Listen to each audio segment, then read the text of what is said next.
Okay, ladies and gentlemen, we're going to get started. So first and foremost, thank you very much for attending late this afternoon and into the evening. My name's Bram. I'm the President and CEO of the Business Council of Manitoba, and I'm quite honored to be here this evening. So why are we here? So the Canadian Business History Association Conference to commemorate 35 years of Canada-U.S. free trade. And you couldn't ask for better timing because I think tomorrow's a pretty big day south of the border and probably around the world. So before we start, I would first like to acknowledge that we are gathered tonight on Treaty 1 territory, the traditional lands of the Anishinaabe, Inuak, Anishinaabeg, the Dakota Ote, and Dene, and on the national homeland of the Red River Métis. We pay our respects to the First Peoples, both past and present, and honor those deep spiritual connection to this land, and we respect the treaties that were made on these territories. We acknowledge the harms and the mistakes of the past, and we dedicate ourselves to moving forward in partnership. I'd also like to acknowledge that we lost a great Manitoban and a great Canadian today in the passing of Chief Justice Sinclair. So a little bit about the folks that brought us here. So the Business Association began 10 years ago on October 1st. It was founded at the Rotman School of Management by a small group who understood that business history was neglected but foundational aspect of Canadian history, and who wished to build upon the work of others to advance and promote business history in both the academic and business communities. The founders believed that in the 21st century proceeds, it will be necessary to understand Canadian history, including business history, if we are to be successful as a country in an increasingly competitive world. The primary goals are to represent Canadian business history at every opportunity, to preserve our Canadian business history so that it is not lost, and to engage with others in participating and learning about Canadian business history and integrating the knowledge gained into strategic thinking into the future. A key initiative this fiscal year is to hold mini conferences discussing important business issues and their impact on Canadian society. We are beginning this process here in Winnipeg this evening, discussing FTA, NAFTA, and CUSMA. And the day before the 2024 U.S. election, Winnipeg is a great place to start because of the associates of the Asper School of Business and because of the Manitoba Business Council. I did not write that part, but it's true. We plan on having similar events in Calgary and Toronto in the months ahead, discussing similar business issues crucial to Canadian society. Example of the NEP, the Little Bang of the 1980s. So, the gentleman that got me involved, Joe Martin. So I'd like to introduce Joe Martin to present on free trade and protectionism in Canada, 1854 to 1987. That probably sounds like a few people's university classes. He joined the staff of the Honourable Duff Roblin as his first and only EA in 1961 and served him for 5 years. From 1966 to 1995, he was what is now known as Deloitte Consulting, formerly Touche Martin Management Consultants. Joe was partner in charge of Canadian consulting practice of Touche from 1978 until the merger in 1990 with Deloitte. When he became, oh, that's Touche, Deloitte and Touche, not Touche. That's what French in me coming out. I said there'd be no jokes, but apparently there will be. In 1995, he took early retirement to join the faculty of Rotman School of Management as an adjunct professor of strategy and executive in residence. While at Rotman, he introduced the first Canadian business history course as a graduate school of business in Canada. Joe is the past president of the Manitoba Historical Society, president emeritus of the Winnipeg-based Canadian History Society, and was founding board member of the University of Winnipeg Foundation. He is the founding and current president of the Canadian Business History Association. A prolific author and speaker, he is the author of one of the best-selling Relentless Change, the only case book for the study of Canadian business history. In addition, he has supervised and authored many other case studies featuring the history of companies across major sectors that were critical in the formation and growth of Canada as a nation.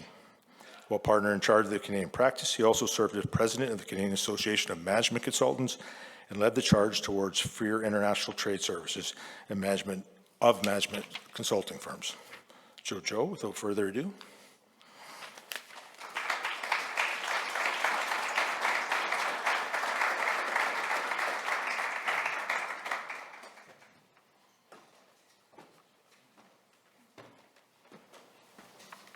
Made it up, that's the first achievement. Good evening, and I want you to know, welcome you, but I also want to tell you that it's a great pleasure to be here in Winnipeg on this occasion. Before I begin, I need to acknowledge some people. Key to the success of this evening was when Gary Dewar agreed not only to speak, but for choosing the date. Great, and it was a great date, and as soon as I saw the Republican convention, I said, wow, this should be good. Secondly, to my old friend Arnie Thorstensen for helping in many and mysterious ways. Third, to the Business Council of Manitoba, and to my new friend, Bram. Fourth, to a really outstanding panel of speakers. I'm really looking forward to hearing what they've got to say.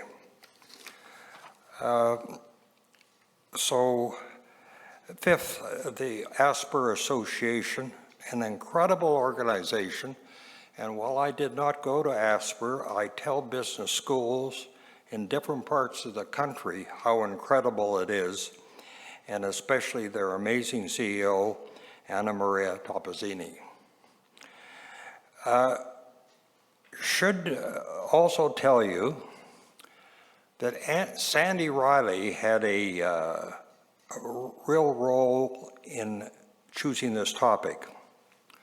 4 years ago, Sandy and I were being interviewed on the occasion of the 350th anniversary of the Hudson Bay Company, the 150th anniversary of Manitoba entering into Confederation. And I've known Sandy reasonably well because we were on a board together, but in that discussion, I think I became more conscious of what it means to, what free trade means to somebody here in Manitoba. Tonight you will hear, as we've said, a prestigious panel, and they're going to talk about the first period of free trade in Canadian history, which began as 1989. And then from an equally prestigious speaker about the future, who may even make a prediction.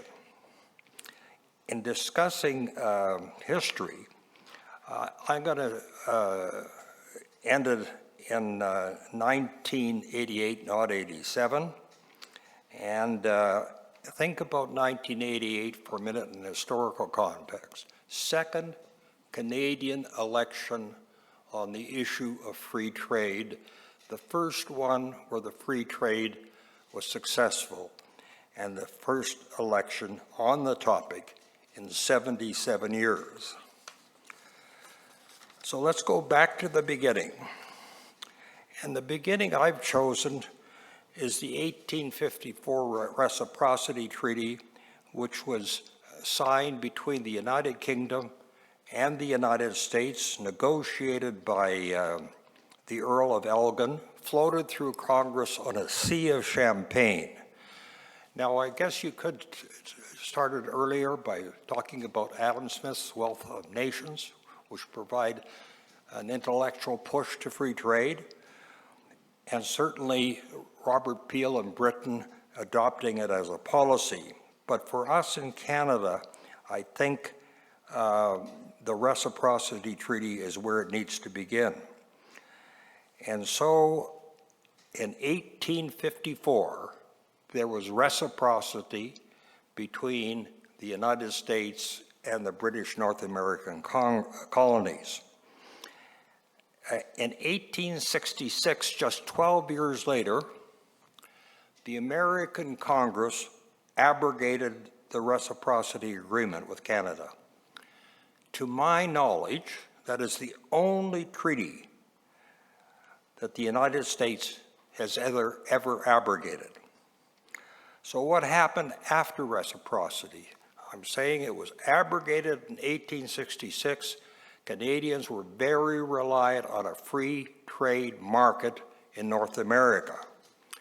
And at the same time, political leaders from Nova Scotia, New Brunswick, the two Canadas, Lower and Upper, were negotiating to create a brand new country on the North American continent.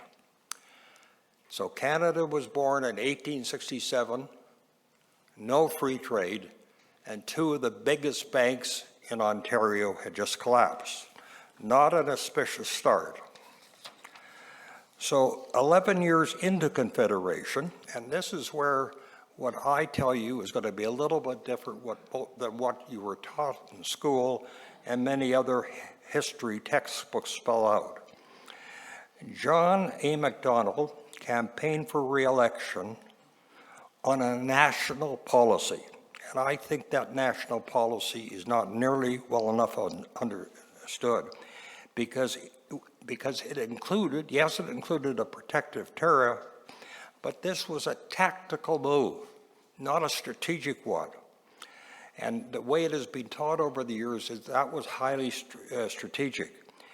But what Macdonald wanted was to get the Americans back to the bargaining table, and to quote directly, he said, "Moving in the direction of a reciprocity of tariffs with our neighbors will greatly tend to procure for this country a reciprocity of trade."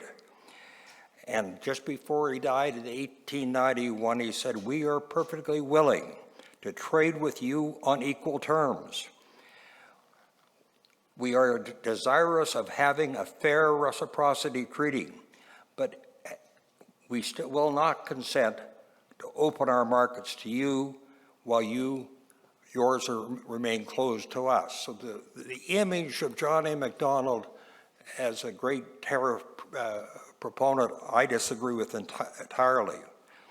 In 1912, the year after Sir Wilfrid Laurier took the country to people in a free trade election and lost, in his bid to get a reciprocity agreement between the U.S. and Canada, he made the following statement: "Need I remind you that when Sir John Macdonald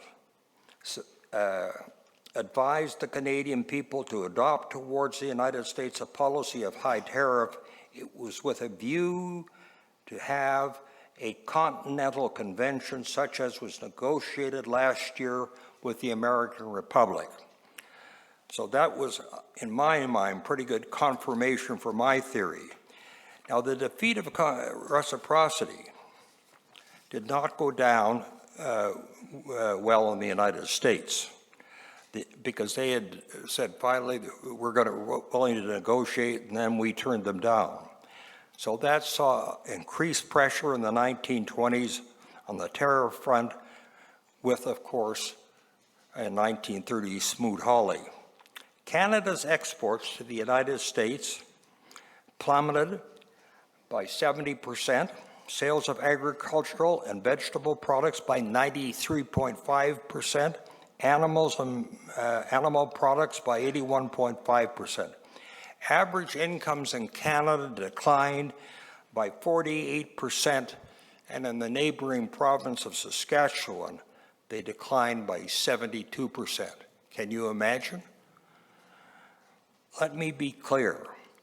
Then and now, there are severe consequences for messing with our best friend and neighbor, so bear that in mind going forward. After World War II, unlike World War I, America played a far different role. They took leadership, especially in the creation of GATT, the General Agreement of Trade and Tariffs.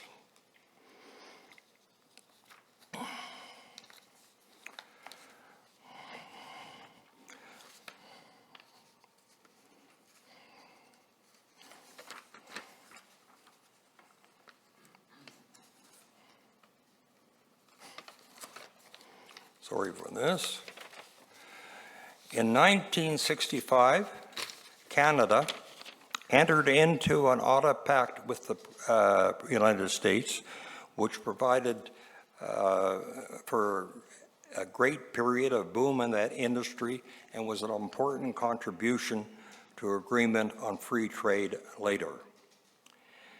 In the late 80s, Canada's economy, like many other countries in the developed world, became more difficult for managers. Exchange rates, interest rates, oil prices, all were bombarding the Canadian manager. And they discovered from the first that if Canada experienced its worst economic performance since the Great Depression. As the economy was hammered, Prime Minister Pierre Trudeau appointed a royal commission on the economic union and the development prospects for Canada, chaired by Donald Thumper Macdonald, former Minister of Finance, who, much to the surprise of many, including Prime Minister Trudeau, were totally surprised because the recommendation was that Canada take a leap of faith and go for free trade. And I've spoken to Donald personally, and he told me that when he went to see Trudeau years later, before he was dying, Trudeau still couldn't get over the fact that Donald had recommended free trade with the United States. In 1984, Prime Minister Mulroney won a huge majority, and at the Shamrock Summit in Quebec City with President Reagan the following year, in addition to singing songs, Mulroney spoke forcefully about the importance of Canada entering into a free trade agreement.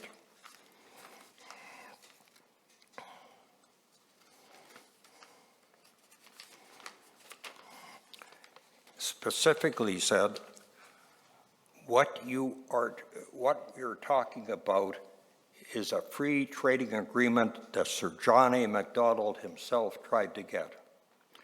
I became involved in the free trade issue at that time because in addition to my day job, I was president of the Canadian Association of Management Consultants. As management consultants, we had great difficulties entering the United States to do consulting work. The issue was non-tariff barriers, and they could stop you from entering. And last night, I flew out from Toronto, and I don't watch programs when I'm flying. I tend to read, but I always have the map on. And I looked up from the page I was reading, and I looked down. We were right over Sault Ste. Marie. And this may be very specific to my industry sector, but we felt we couldn't have had a better Minister of Cabinet than Jim Kelleher from Sault Ste. Marie, because he understood the problems of a professional crossing the border to do business. Because as you all know, Sault Ste. Marie is in Ontario, but it's also in Michigan, and a lot of his business was in both cities. So we had a very friendly ear there. I got into an airplane and flew down to Washington and met with Bob Teeter's team. I was very nervous, quite frankly. Like someone from outer Gaul going to Rome in 2,000 years ago.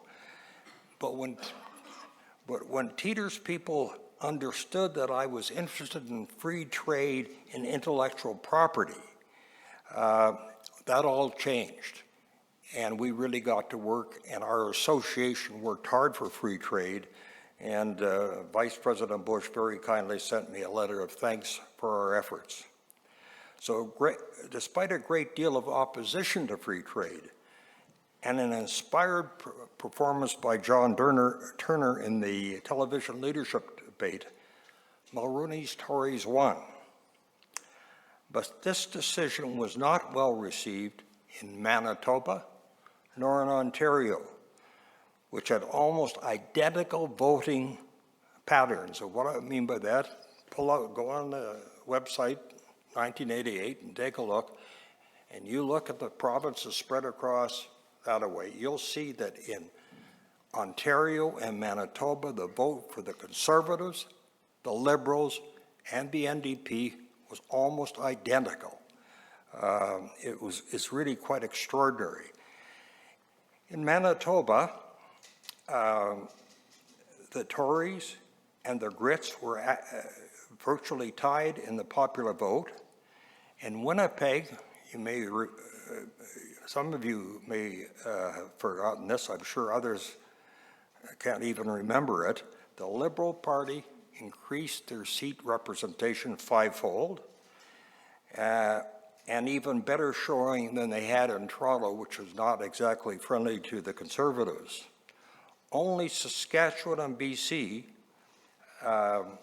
were more opposed to free trade than Manitoba and Ontario. So,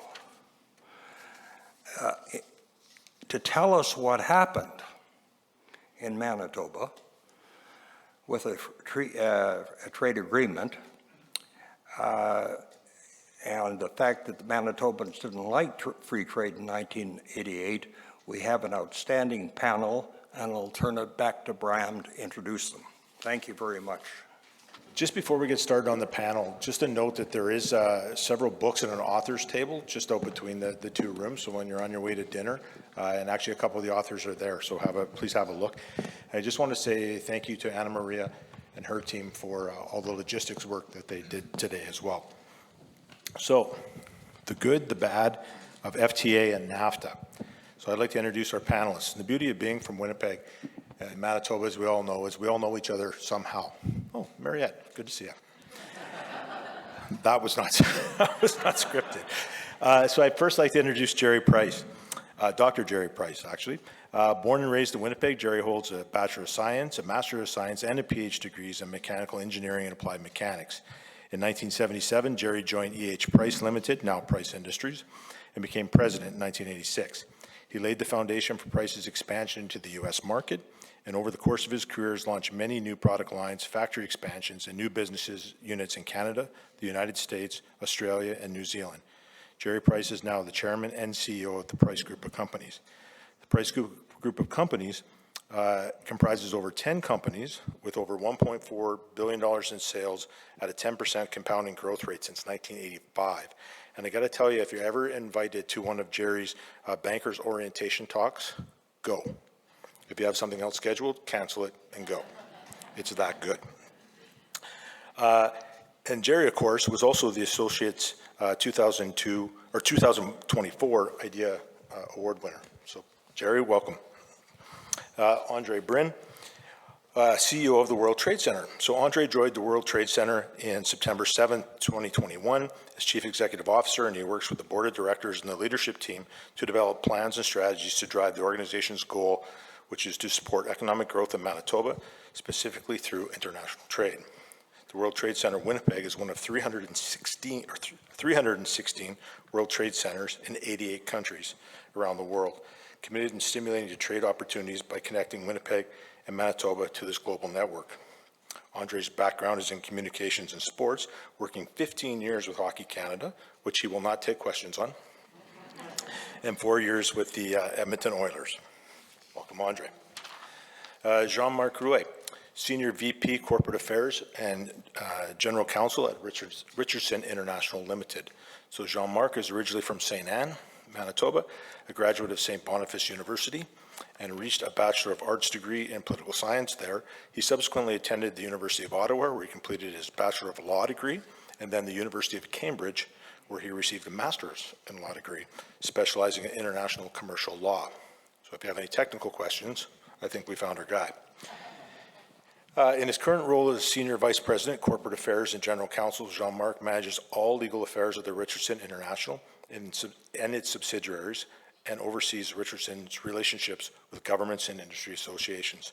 Jean-Marc is actively involved in the Canadian agricultural policy matters, and in 2021, he was recognized by the Canadian Western Agribusiness as one of the top 50 most influential people in Canadian agriculture. So, gentlemen, the good, the bad, free trade, and NAFTA. Jerry? All yours. Can I go up there now? Yeah, no, you can stay in your chair if you want. I'll stand up.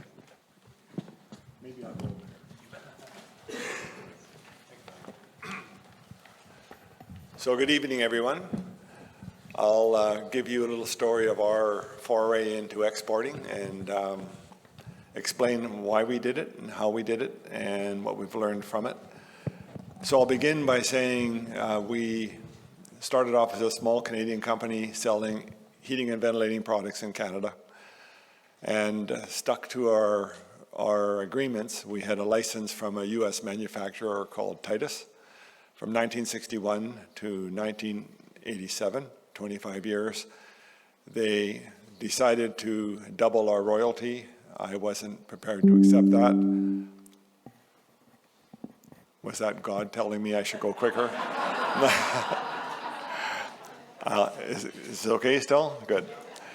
So I was a newly appointed president. We lost our license to sell under their brand in Canada and had to decide what to do. Well, I had always fantasized about having an opportunity to sell in the States. We were restricted to Canada under the license. So when they canceled us, all bets were off and we could move into the States with our product. First of all, we had to rebrand under Price instead of Titus. We owned all of our technology because the agreement, when it ended, we were allowed to keep whatever we invented and whatever we had learned from them, it was ours. So we branded under our own name and went first of all to establish ourselves in Canada solidly, because I know in doing a startup how expensive they are. I had previously done 3 startups. I was hired to turn around a contracting business by Jerry Law, the president, in 1976, 77, and determined it wasn't viable and had to liquidate and do an orderly wind down of a business that failed, that I didn't start, but I had to close. I subsequently did 2 startups of an architectural products division in Canada, which was successful, and an Asia-Pacific startup in Singapore with factories in Kuala Lumpur and Singapore in the mid-'80s, which was successful, but expensive. So I knew that to go into the States, we better do it with eyes wide open. It wasn't going to be a walk in the park. So first of all, I made sure we had a solid revenue stream in our Canadian business. I had to rebrand under Price. All the literature, all the factory information, all the software, everything had to be under our brand. And we had to find out that it would work. So in the first year in 1987, the key was, are we still in business under Price? Because Titus threatened to put us out of business, and they didn't.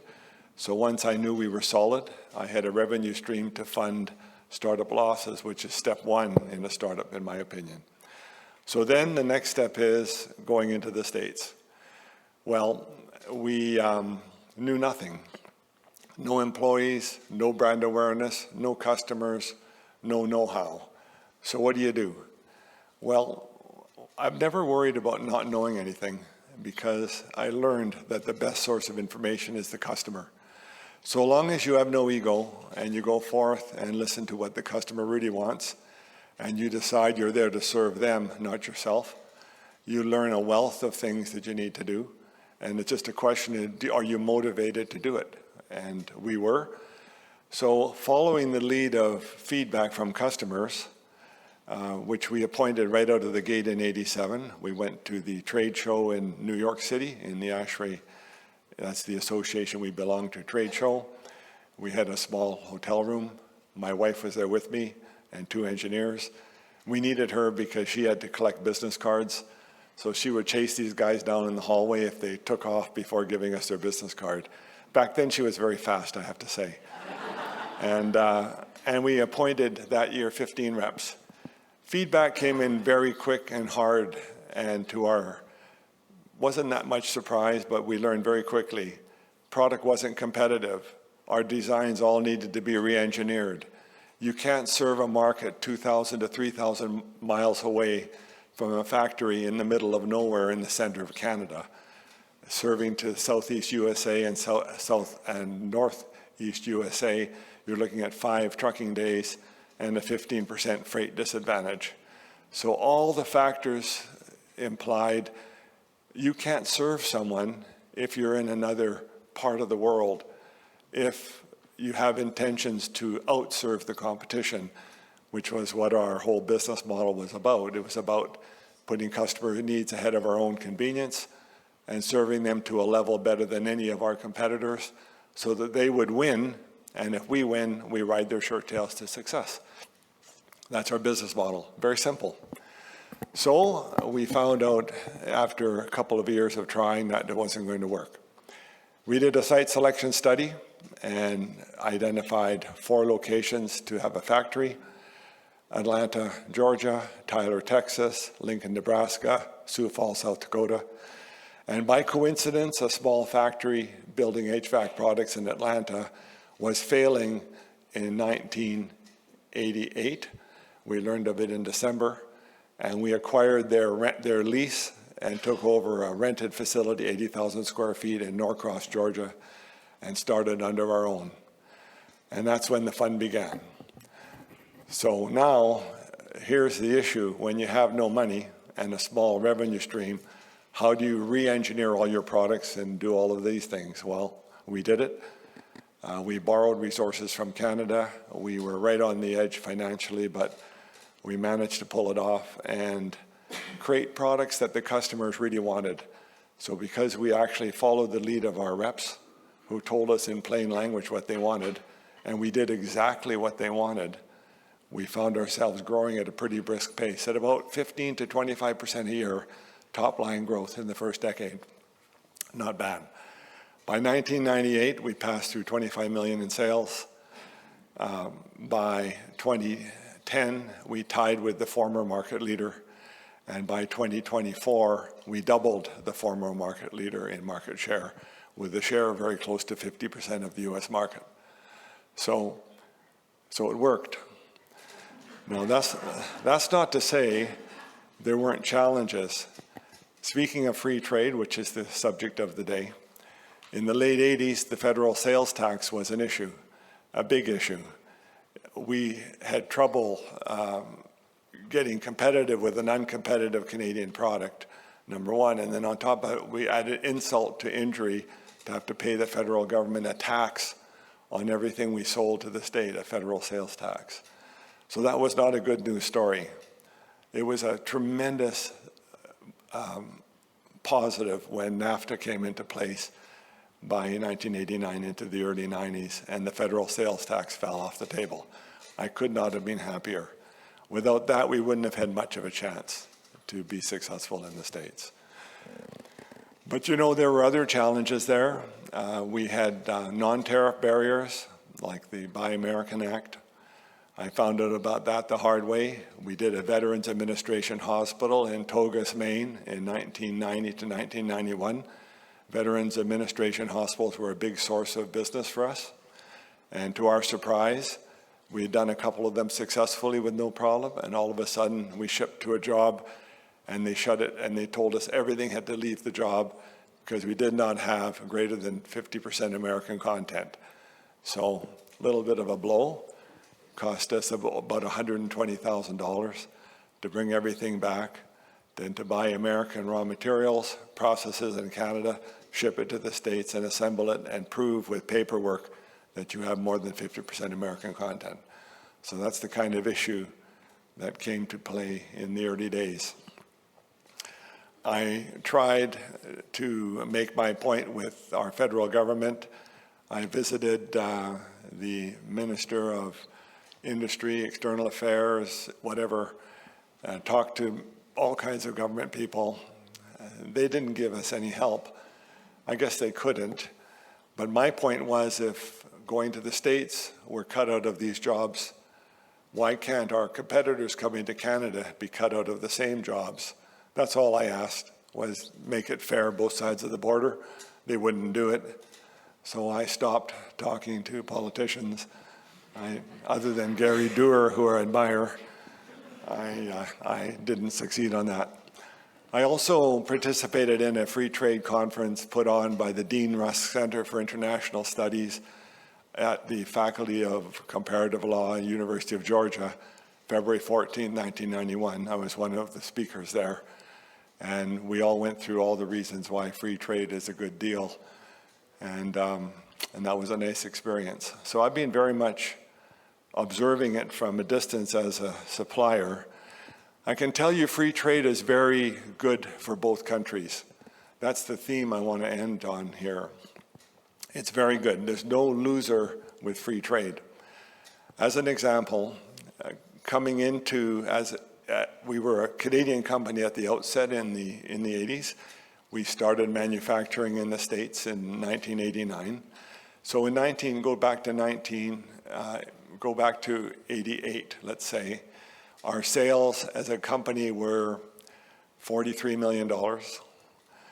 And thanks to becoming a multi-plant, or let's say a two-plant strategy, American and Canadian plants, serving the North American market instead of serving the Canadian market, we grew to the 1.434 billion in sales in roughly 37, 38 years. So top line really grew. But what did that mean for the countries in particular? Well, from an employment point of view, in Canada, because we're successful in the States, we went from 450 employees in 1988, which includes all our businesses in Canada and a little bit of exporting when we were working with Southeast Asia, to now 2,300 employees in Canada. So free trade with our headquarters here really benefited Canada. It also benefited the States. In 1988, we had no employees. Today, we have 2,400 U.S. employees. We're the largest Canadian-owned employer in Georgia and have been that one for many. We have 4 factories in Georgia, factories in Wisconsin, in Oregon, in Arizona, in California, in Texas, and 4 in Atlanta, Georgia. So we have a big footprint in the States. And then look at square footage. We had about 400,000 square feet of factory space in 1988. Today, we're just shy of 3 million square feet of production space. So that's a lot of construction that's happened in both countries because of free trade. So I guess my point here is it's a win-win for everybody to make the border transparent and a non-issue. And I hope that we can get back to that. It isn't quite transparent right now. The non-tariff issues are quite significant in our way of thinking. One of which is Environmental Protection Agency, the EPA in the States. The EPA controls the border for foreign products going into the States that might make claims like, for example, with our air purifiers, we have scientific data that shows the ability of our air purifiers to take pathogens and live bacteria out of the air down to 99.9% of success in doing that. Well, because we're crossing a border and they realize that our products do this, they stopped them and we had to prove it to them. Now, we managed to prove it to them, but it took 3 or 4 weeks. And this periodically happens, so there's delays. It's not that you can't get past that, but you can't give good customer service if there's a delay. In the States, our competitors make extreme claims, but there's no protection at state borders. So if you're local in the States, you can say whatever you like on your air purifier and you'll get away with it because nobody's monitoring you. But us coming across the border, we're monitored. So kind of a minor thing to most people, but a major thing to us as an exporter. My last comment is I want to say, because we have focused our growth based on extreme customer service and willingness to invent new products and go into territory we know nothing about and find our way through it and be comfortable taking risk, because the technical skill of our team, we believe, can handle going into new territory and figuring it out. Because of that, we need talented, quality people to fuel our business to grow the way we grow. And on this point, I want to compliment the University of Manitoba First Faculty of Engineering. We hire hundreds and hundreds of you folks, and you are tremendous. You outperform the product we've found from any other location, and we've sprinkled you throughout the world to our various locations. So U of M Engineering's been a great source of of great talent. So has Asper School. So many of our senior leaders have been Asper trained and sprinkled to various locations, including one of our top leaders in Atlanta as an Asper grad. So we've got people from U of M Asper School and U of M Engineering everywhere. Red River College, Red River RRC Polytech, another source of tremendous talent. So with this kind of supply of young quality people, anybody could really make it work if you have the right business model. That's my story in a nutshell. I hope you found it interesting, and I'll look forward to the questions. Thank you.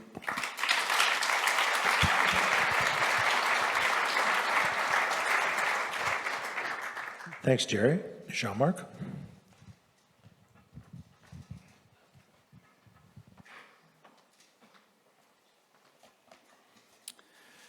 Thank you very much, firstly, for the invitation to be here this evening. It's an absolute privilege to be included with such an esteemed group of speakers, and also to be a part of this group here. As people were coming in and I started spotting some people, I realized, uh-oh, I may be surrounded by people that know more about this topic than I do.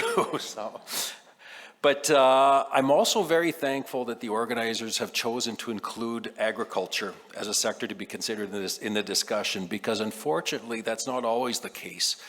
And agriculture tends to be overlooked in important business discussions. And so while I come from a family with roots in agriculture, probably like many of you here also, I can honestly say that I really knew nothing about agriculture prior to joining Richardson International 22 years ago.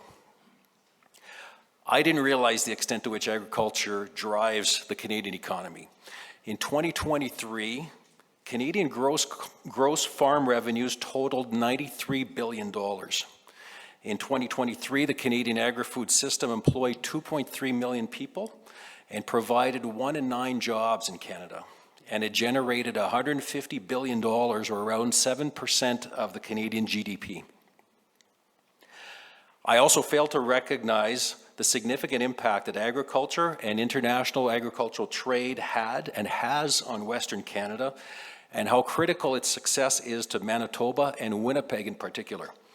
I hadn't given particular thought to the fact that 360 Main, the building I worked in as a lawyer, which was previously known as the Commodity Exchange Tower, was where, well, the Commodity Exchange was situated, and where grain trading occurred. And prior to that, it was carried out in the Grain Exchange Building that is just behind the Richardson Building. I hadn't even really made the connection that the Exchange District is so named because of the prominent role played by downtown Winnipeg in the international trade of agricultural commodities. I didn't realize that the Richardsons, Parrish and Heimbeckers, Pattersons, all pillars of the Winnipeg business community, were agricultural companies whose success depended and continues to depend on international grain trade. I hadn't really thought of the fact that their headquarters, along with those of Cargill, the Canadian Grain Commission, previously the Canadian Wheat Board, which eventually transformed itself to G3, are all located within a few blocks from each other at Portage and Main, and represent one of the most powerful grouping of grain and oilseed stakeholders in the world. For that reason alone, Manitobans and Winnipeggers should be aware of, interested in, and concerned for the success of the agricultural sector. And the starting point in any discussion about agriculture in Canada is the recognition of how fortunate we are.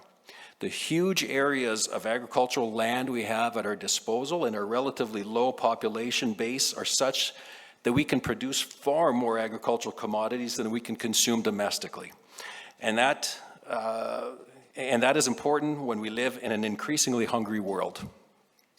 As a result, approximately 50% of all agricultural production is exported.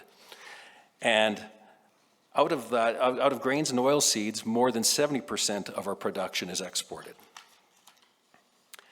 In 2023, Canada exported $99.1 billion worth of agriculture and food products. So when we're looking at how to maximize the economic benefits of agriculture for the Canadian economy, our main focus must be on gaining effective access to international markets. And given the close proximity of the U.S. market, open access to the U.S. should be a top priority. And for those reasons, my comments are going to focus on Canada-U.S. trade because that's where we've had the most significant benefit. Not that Mexican-Canadian trade in agriculture isn't important, but it pales in comparison to what has been accomplished from a Canada-U.S. perspective. Free trade with the U.S. has been and continues to be very positive for the Canadian agricultural sector, and that manifests itself from the increase of trade that has occurred since 1989. In 1988, prior to the Canada-U.S. Free Trade Agreement, the value of agricultural trade between Canada and the U.S. was approximately $6.6 billion U.S. per year. Adjusted for inflation, that represents $18.6 billion. In 2023, Canada's, it represents $18.6 billion U.S. in 2023. Canada's share of that cross-border trading was $1.6 billion, which would be equivalent to $4.5 million US dollars in 2023. However, in 2023, agricultural trade between Canada and the U.S. totaled $72.6 billion U.S., nearly 4 times more than had existed prior to free trade. And Canada's share of that trade was $28 billion, or more than 6 times greater than prior to the Free Trade Act. And that obviously significantly narrowed the imbalance in the value of agricultural trade between both countries. But what's important to note is that this increase in trade didn't occur with operations on both sides of the border maintaining the status quo. It was achieved through businesses on both sides of the border recognizing and adjusting to the opportunities that the removal of tariffs provided. It allowed both countries to maximize efficiencies in production. In grain and oilseeds, the ability of products to move freely across the border allowed each country to take advantage of agronomic realities and specialize production accordingly. Corn and soybeans simply grow better in warmer climates. Wheat, barley, oats, and especially canola are well suited to cooler climates. As a result, the U.S. has become a dominant producer of corn and soybeans, while Canada has become a dominant producer of cereals and canola. Where the product is then processed is determined by the most efficient location based on area of production, where the consumption market is situated, and the freight costs involved in all parts of the supply chain. These types of decisions, devoid of artificial costs, such as tariffs, provide the best opportunity to lower costs to consumers. And that is extremely important at times like now, where food affordability is stated to be the biggest challenge facing Canadian families. Richardson International's corporate evolution makes the point very well of opportunities that have manifested themselves as a result of U.S.-Canada free trade. From the time of its establishment in 1857, which, by the way, from a history perspective, that's 10 years before Canadian Confederation, until 1996, our agribusiness was essentially limited to purchasing grain from Canadian producers, almost exclusively Western Canadian producers, and exporting that grain to international markets. In 1996, Richardson made the jump into canola processing through the acquisition of Canberra Foods in Lethbridge, and which, by the way, Andre will be interested to know, Canberra Foods was an acquisition that resulted from Peter Pocklington's financial troubles, and his canola plant, Lethbridge, was acquired by the Richardsons out of bankruptcy. And they subsequently constructed a canola crush plant in Yorkton, Saskatchewan, in 2010. Canola crushing business is relatively straightforward.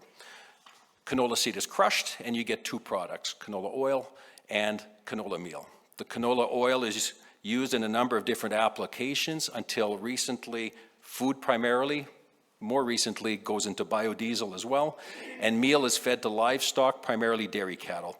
The fact of the matter is that the majority of consumers of both oil and meal are located in the United States. As a result, the ability to serve those markets tariff-free definitely changes the value proposition of having a plant situated in Canada.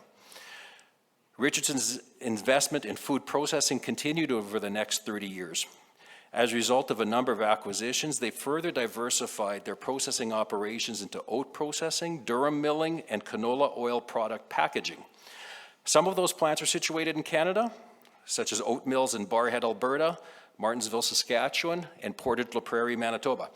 But for the first time, starting in 2013, expansion occurred into the U.S. with an oat mill in South Sioux City, Nebraska, a durum mill in St. Louis, Missouri, and a vegetable oil packaging plant, packaging the Wesson brand, for those of you who are old enough to remember the Wesson commercials on TV, situated in Memphis, Tennessee.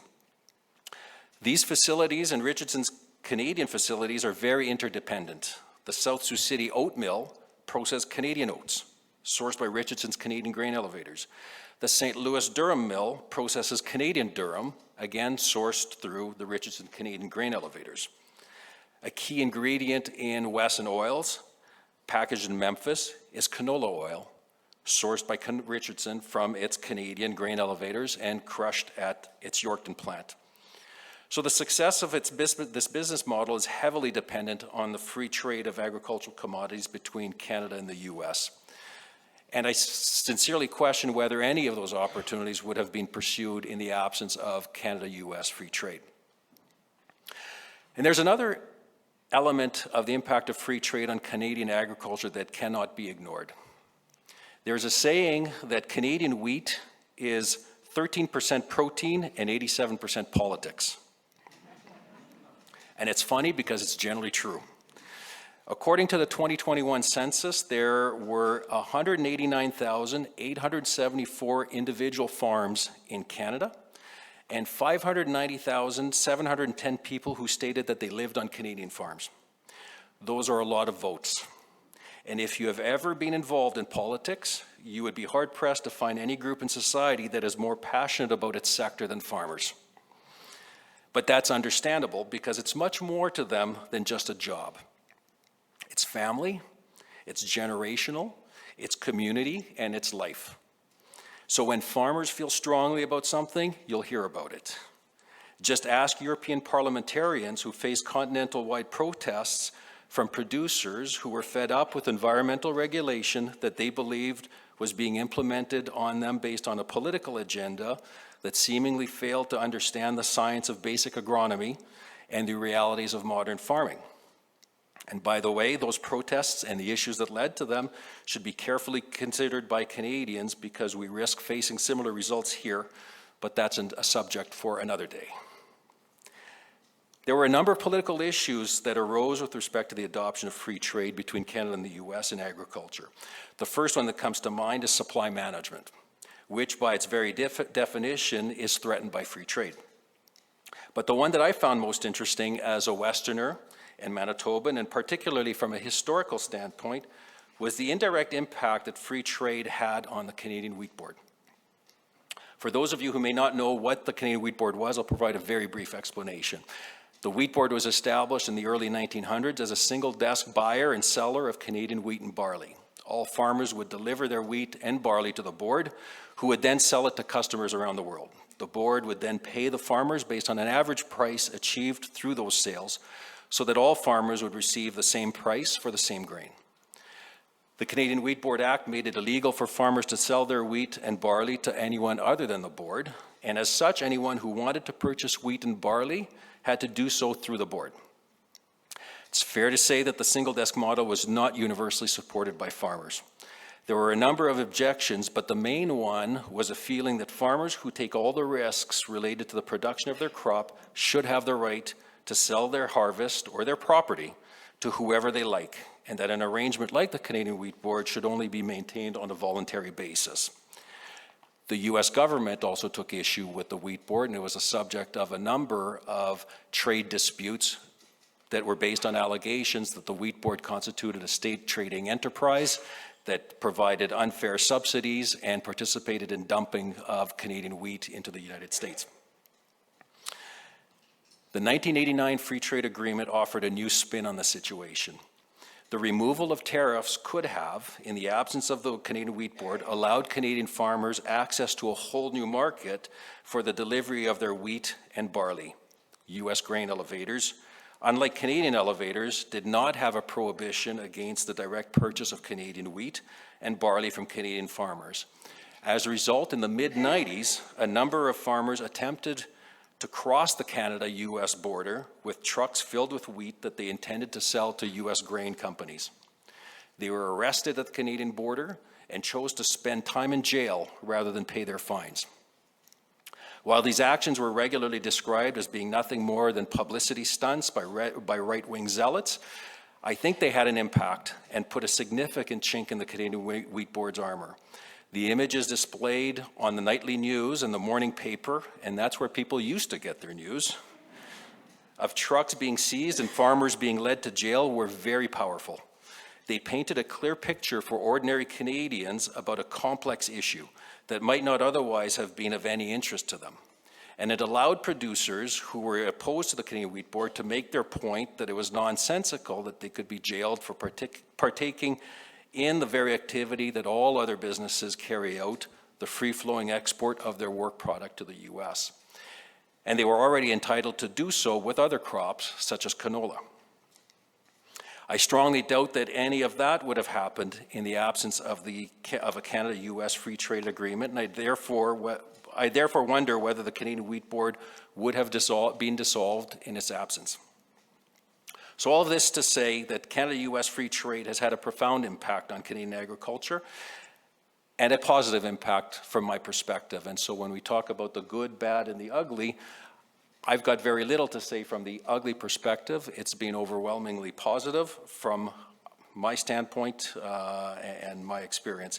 And given the significance of Canadian agriculture to Canada, to Manitoba, and to Winnipeg, it has had, I believe, a positive impact on all of us who are here this evening. Thank you. On today.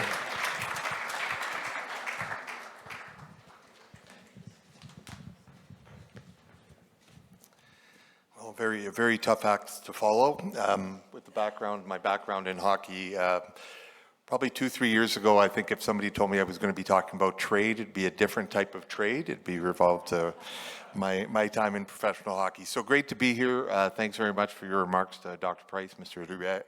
Really interesting to hear the background from a business perspective.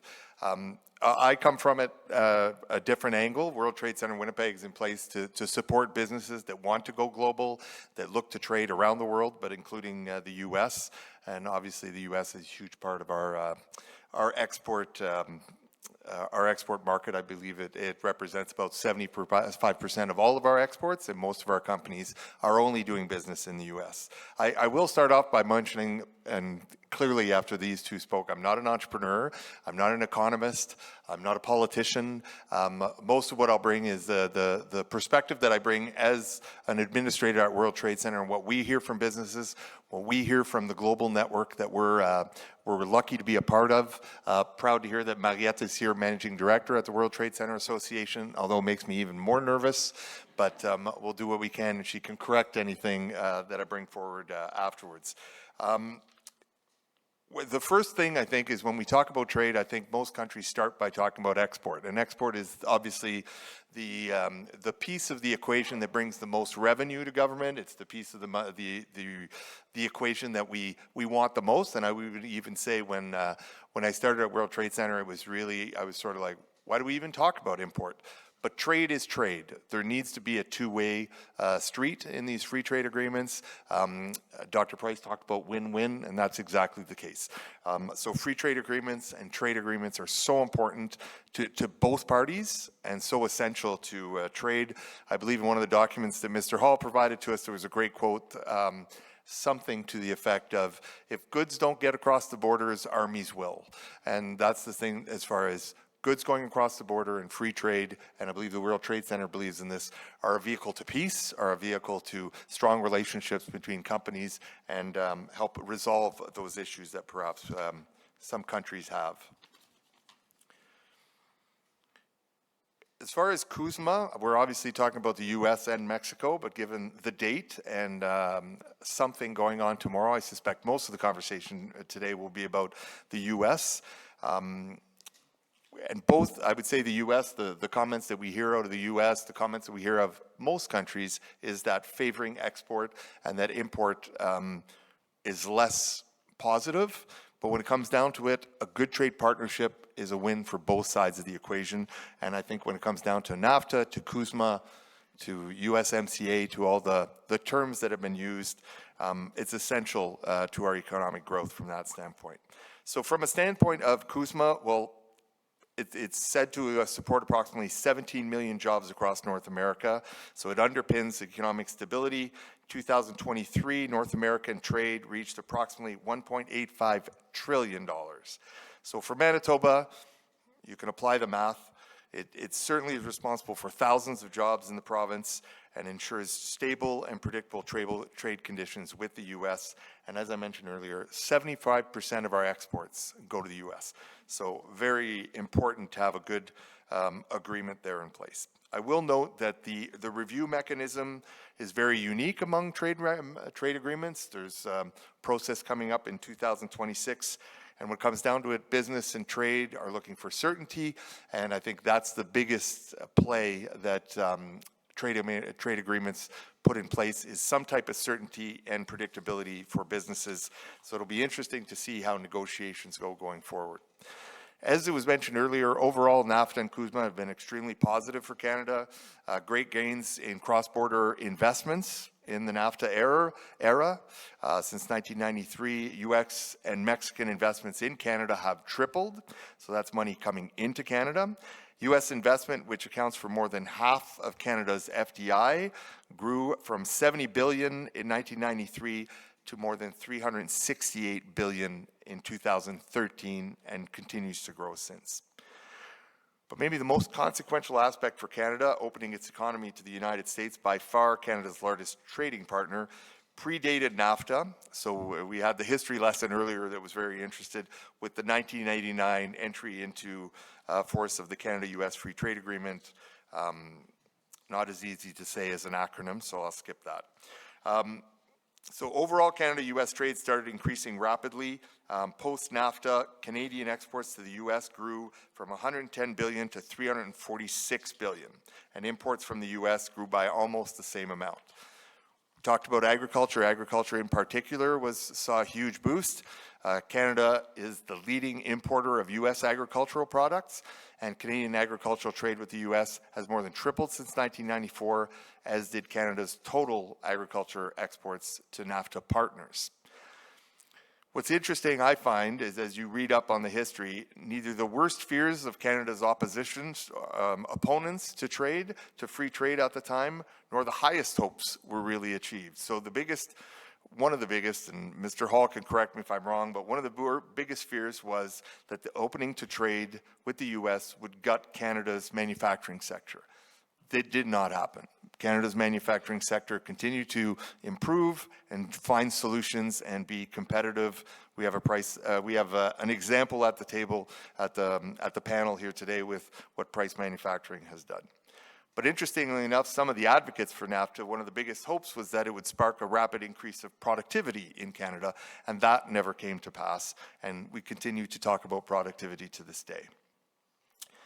Canadian manufacturing employment held steady, but the productivity gap between the Canadian and U.S. economies wasn't closed, and there's work to be done from that standpoint. Overall, when we talk about NAFTA, Canada will always be very reliant on trade with the U.S., and this certainly made it even more so. Other high-income countries tend to be much more diversified than Canada is, rarely relying on one single partner for more than 20%. Now, that being said, from a geographical standpoint, U.S. will always be a very important partner for Canada, so it's a geographical reality that we will always be there for. But that being said, our reliance on the U.S. is also equal in return. The U.S. is somewhat reliant on us, and our economies are very much tied.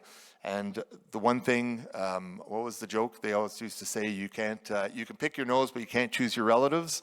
Well, the same thing applies to neighbors. The U.S.'s main neighbor is Canada. It's easier to do trade with Canada. Canada has an abundance of opportunities and resources available to them. So from that standpoint, it's beneficial to both countries to have a very good trade relationship. I would say, though, as far as going forward and being nervous about discussions, about negotiations, about trade, that part of what the solution for Canada and for Canadian companies is to look to other markets and to become more diversified, to look to better removing trade barriers between provinces, which I'm still surprised exist in Canada, which help companies grow. It was mentioned, Dr. Price mentioned how Price Industries started by growing within Canada, and that's what most of our companies do. And so it's to put in to foster that within our own country so that we're strong when we go into the U.S., but also that we're strong and able to go to other markets around the world so that we're perhaps just a little bit less reliant on the U.S. market, which is so close and so overwhelming, as we all realize.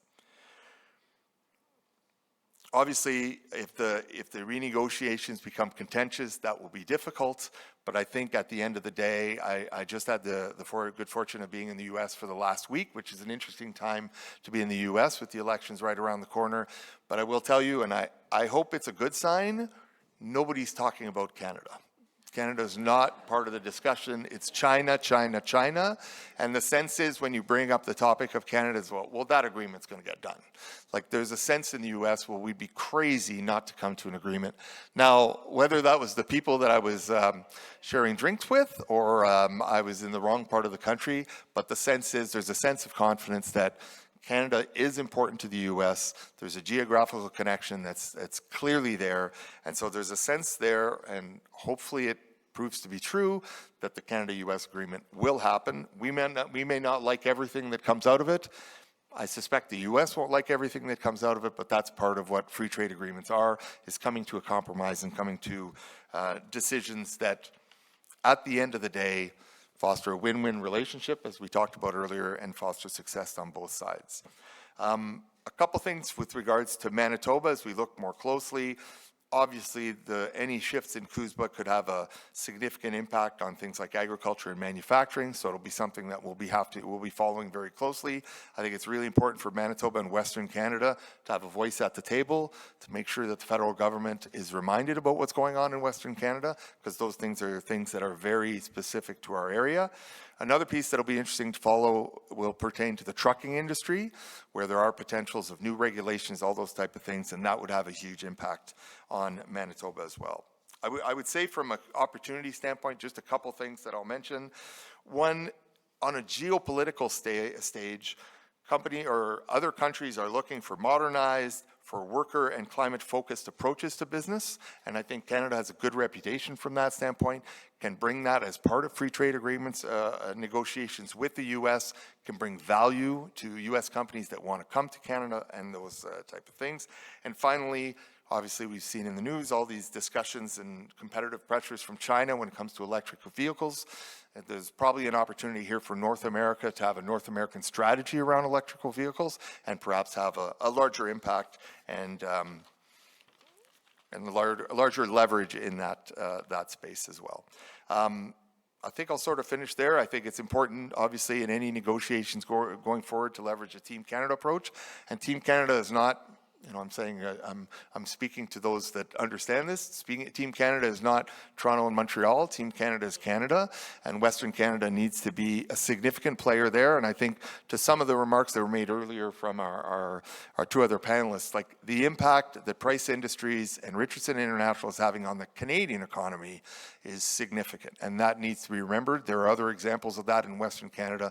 So we need to have the arrangements in place that allow Western Canada to thrive as well. Thank you very much. Thanks, Andre.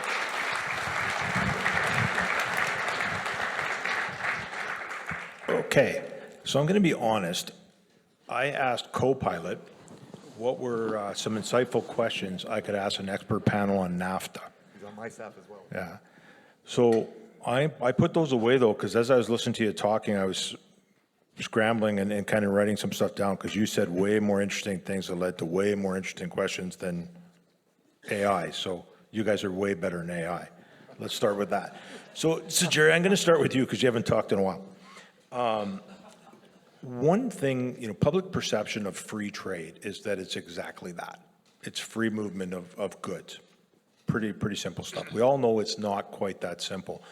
And we all know that anytime something starts to happen, protectionism starts to creep in, right? Anytime you get an economic downturn, or in the case of politics. You know, somebody will come in, they'll say they're going to protect a certain industry, et cetera. What role does protectionism play that you've seen, you know, whether it be, you know, buy U.S. or buy local, made in the U.S., whether it be interprovincial trade barriers, things that Canada's put on or Mexico's done. What have you seen the role of protectionism in these trade agreements, or have you seen anything at all? I can't say I've seen protectionism from people on the ground, meaning customers and relatively neutral parties in commerce. I haven't seen that at all, to be honest. 85% of our sales in the States come from American plants. 15% comes from our Canadian plants. But that 15% is a substantial number of employees and a substantial footprint of manufacturing. So we are well diversified across the border and not as vulnerable as some companies who have no production in the States, because we are deeply into America with American companies building products for America and shipping some up here too. My concern is the border is far from transparent and far from incidental. Agents there seem to have extreme authority, and shipments can be delayed for almost anything. And in our business, where service comes first, a delay in shipping an operating suite to Boston Children's Hospital, where they're expecting it on a Friday so they can install it in the weekend and be open for business on the Monday, and something causes it to be stopped at the border for 5 days or 2 weeks or 3 weeks, that's a big deal. So I think the border is far from invisible. And just to give you an idea how complex it is, when we started shipping to the States, we did not have a compliance department or a logistics department or anything like that. We just shipped and prayed, and it got there. Today, we got an entire organization in compliance and logistics. So many people, I can't even tell you. The rules are so complex, and everybody keeps layering on more new rules every year. So I'm hoping there's some delayering that's going to happen. If a free trade agreement could take away some of the bureaucracy of the border, that would be huge for us. Jean-Marc, so you mentioned that you hadn't seen any ugly, but I'm going to tell you, I have. So during the early 90s, when you talked about those grain shipments, I worked at the border as a customs officer on the southern Saskatchewan border, exactly where those trucks were going. And I'll tell you, it was not a publicity stunt. Those gentlemen were passionate about what they were doing. So that was ugly. I got to tell you, I did not like going to work those days. I want to talk about the ag sector, and I know you're very involved on a larger scale on the policy side. Often when there is an issue, ag seems to come up, and there's all sorts of government policies that are put in place that affect ag, whether it be subsidies, money for environmental things, paying you to take land in production, out of production, all sorts of other types of incentives. Why is ag always that kind of whipping boy for that? Why does it always come down to ag? And why is dairy so important? There's a lot packed into that, but I think at its base is that we've had a hard time wrapping our heads around or accepting that agriculture is business, and business principles ought to apply to agriculture, but it keeps getting wrapped into politics. And so we make political decisions with respect to an economic business sector. And I think that's always rife for problems. And the other part of it is we always seem to think that agriculture is a magic bullet to solve a whole bunch of societal issues as well. So we're trying to figure out how to make agriculture a healthy component of the economy, and then we layer on a political societal problem that we're trying to solve, be it farmer ownership of different sectors, environmental issues that could be solved through agriculture. And far too often, these solutions and policies are brought forward by people that know next to nothing with respect to agriculture, and sometimes looking at the weakness of these policies, I wonder what they actually know about commerce and the economy at all. So that, I think, is a problem. And where it really struck me, this issue of politics versus business, came in the wheat board debate, where one of the big issues was with respect to referendums on the future of the Canadian wheat board and how it ought to go about being decided. I remember speaking to a very prominent politician, a cabinet minister, in fact, in the Liberal government about this issue, and they said, well, the farmers will decide. And I said, well, on what basis? And he said, well, every farmer gets a vote. I said, well, is that fair? Should it be one farmer, one vote, or it ought to be a weighted ballot based on your investment, the number of acres you farm, the number of tons that you produce? I said, well, democracies are always one person, one vote. I said, yeah, but business shareholders vote on the basis of shares that they own, their investment in the business, and that, I think, really reflects the problem. We want it to be run like commerce, like business, but we manage it politically. Andre, so one of the chief roles you guys play is getting ready for export, getting businesses ready, identifying markets, moving on. I wonder if you can talk a little bit about when you're getting those folks ready, what role do trade agreements play, specifically, obviously, NAFTA and CUSMA, in making the decision of which market businesses go to, other than obviously product sometimes has something to do with it? They play a role, but I would say that because the U.S. is right next door, they're just they're an easy trade partner. So I would say then it's navigating the free trade agreement. Canada is fortunate in the sense that it has a number of free trade agreements, including with larger companies, including in Europe, et cetera. I would tell you that our biggest challenge, our larger challenge is convincing companies, convincing is not the right word, but enticing them to look at other markets, look beyond the U.S.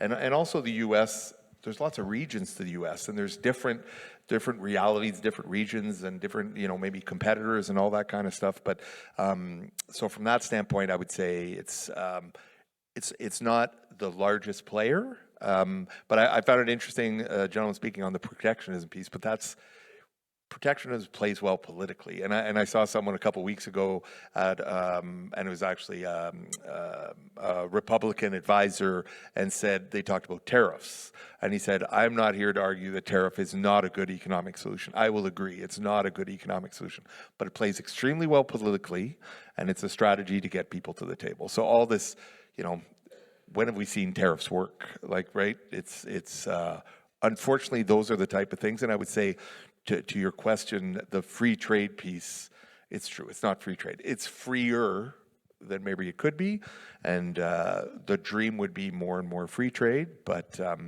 and that's where I mentioned earlier the interprovincial trade. We probably have more conversations with companies that find it tough to export ironically, to Eastern Canada, and then to the northern U.S. states. That's problematic for our country, I think. So one of the other pieces of NAFTA that we don't talk about much was the promise of freedom of movement of labor. It had all sorts of different pieces in it of why you could and why you couldn't. Jerry mentioned you have a workforce on both sides of the border. Has it helped in those areas? Are there things that need to be improved there? Well, we have lawyers on both sides of the border to enable us to have people move both ways. There are pretty strict rules on whether you can work you can't work in the States. You absolutely can't. You can qualify to get in if you have certain credentials. We've been very successful in transferring top people to the States. Very successful. And of course, it's a little appealing to live in Georgia compared to Winnipeg, compared to, go there this time of year and you can golf and go out on Lake Lanier and have a good life. I came home from the States, from meetings there in rain and drizzle and close to zero, and I thought, I can see why we send people south and they don't come back. But I don't think we have trouble transferring people to work for extended periods of time.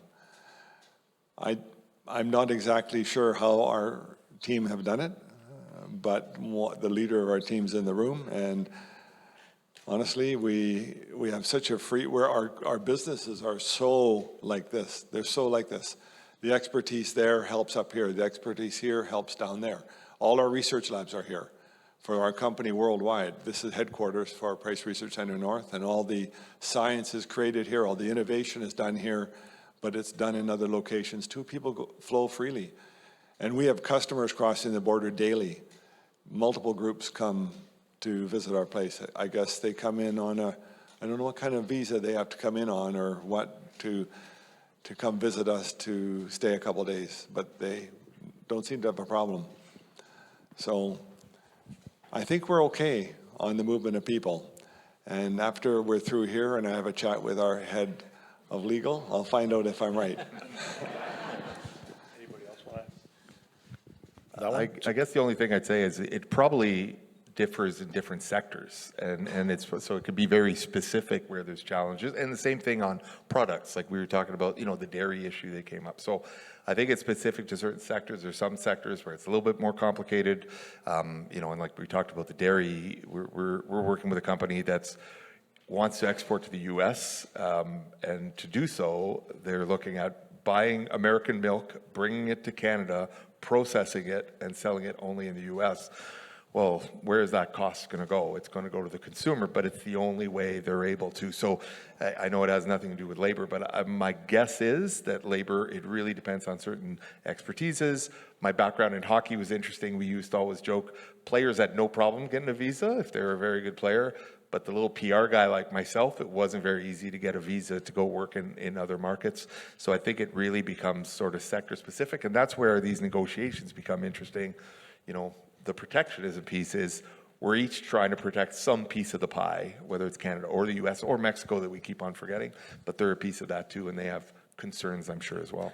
And not that was a leading question, but it kind of does lead into my next one. And what I find and what I'm hearing from members is sometimes that's the way certain things are interpreted by the border. So that's what I want to talk about next is the border, because it kind of depends sometimes who you run into. So, we're a trading province. We have to trade. We just simply can't consume what we produce. It can't be done.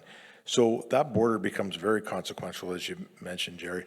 And I think through COVID, through some other things we've learned, we have Nexus, we have pre-clearance, we have, electronic clearing, we have everything, quite honestly. But yet harmonization, standardization just seems to elude us. So whether it's in trucking itself, whether it's in health standards, whether it's in, whatever health thing of the day happens to be going on in agriculture, especially with livestock, that border, do you ever see a day where you get to an EU type of situation of that free movement, or is it just something we can't fix? I'll just say we can always hope, and I think it should be sort of the ultimate goal, that type of piece. And it makes me think, I think Dave Carlson is here somewhere, but like there's talk of Manitoba investing in that trade corridor south and Highway 75 in the border, et cetera, making it a better trade experience for both sides of the border. So I think there's things that we can do while we wait for utopia and we wait for that opportunity. And, and then it comes down to, and you were mentioning, or those border agents. It comes down to the individual sometimes. We've all had it, right? So you're crossing the border and maybe the guy doesn't like the way he looked at you. Well, the same thing happens in business, and that shouldn't happen. And it's one of those, it's not a tariff, but it's a barrier. It's a barrier, and hopefully we get to that day. And if Europe can do it with all the borders that they have and all the historical issues they have between each countries, you would hope that one day we can get at least closer to that, and I think that's the push. But, you need two players for that, 2 countries, or 3 countries, I keep on forgetting Mexico, that believe in it. Well, I think you have to distinguish kind of the personality, individual issues that arise, and we've all, in any segment of business, customer service, front-facing people, you always have people that are just miserable. That's just the reality of it. But then there are regulatory approval, administrative issues that can and should be streamlined. And you can think of a number of them, crossing the border issues. You could look at approval processes, regulatory approval of safety standards across both provinces. Why do we need to have different scientific teams doing the exact same work, reviewing and approving products across the border? So those are systemic issues. What I find, and we've talked a few times about it through the course of the presentations, was the impact of non-tariff barriers. And so we talk about, free trade agreements typically talk about we eliminate tariffs. Well, those are the monetary ones, but the non-tariff barriers are as significant, if not more. And as soon as you've got a movement of products that's going to displace an industry domestically, you can expect that those non-tariff barriers are going to raise their heads. And whether it be slowing down of shipments at the border, whether it be all of a sudden a new environmental regulation that penalizes Canadian products versus American ones, they will rise because that's the normal reaction. And so I think any Canadian company that's looking to penetrate a U.S. market, you've got to look at what disruption are you going to cause, and you better expect some pushback in some form. And then I think the other part that maybe we didn't talk about very much, but I think is very significant, is the absence of really any quick, fast-moving way of resolving those disputes. And so you have a complaint with respect to something that is happening that's being done to you as a Canadian exporter. You say it's not fair, that rule's not fair, it's applied discriminatorily against me. What do I do about it? Well, you've got a 2-3 year process before, and millions of dollars of legal fees, et cetera, to challenge a situation. So it's really a Pyrrhic victory. You end up having lost your client, lost your opportunity, somebody else has moved in. So I think that is the reality. The opportunities that are there are really the ones that make the most economic sense. But otherwise, you are regularly facing uphill battles that are very tough to solve. Jerry, one in on that one? I think everything's been said. I think governments hang on to bureaucracy just because they can. And I can't see either side deciding that they're going to go with the ruling from the other side, because there's going to be people here who are going to be protecting their job and arguing that, oh, the other guy, maybe he's paid off, or maybe he's serving some political or financial person that's pushing him in a certain direction. I don't think we ever get fewer rules in life. I think there's some unfortunate law out there that says rules just keep multiplying like mice, and there's nothing we can do about it. If we had a rule which said for every law you put in, you got to take out 1.5 other laws, that'd be great, but they don't do that. I don't know. There's a massive bureaucracy around the border, and until both sides realize we're going to bankrupt ourselves with bureaucracies that don't add value to society, which a lot don't, it's not to the national interest of Canada to have a non-performing bureaucracy which isn't adding wealth or contributing to the success of the society. Same with the states. Both sides have to knock their bureaucracies down to what's good for the long-term interest of their kids and grandkids, not their self-interest. I'm not holding my breath. Appreciate that. So I was going to ask one more question on softwood lumber, but I'm going to leave that one for Mr. Dewar because we're out of time. So gentlemen, I want to thank you very much for your participation and for your expert opinions and for your time. And everyone, we're just going to move over one room to the right, your left, for dinner. So we'll reconvene there. Thank you very much.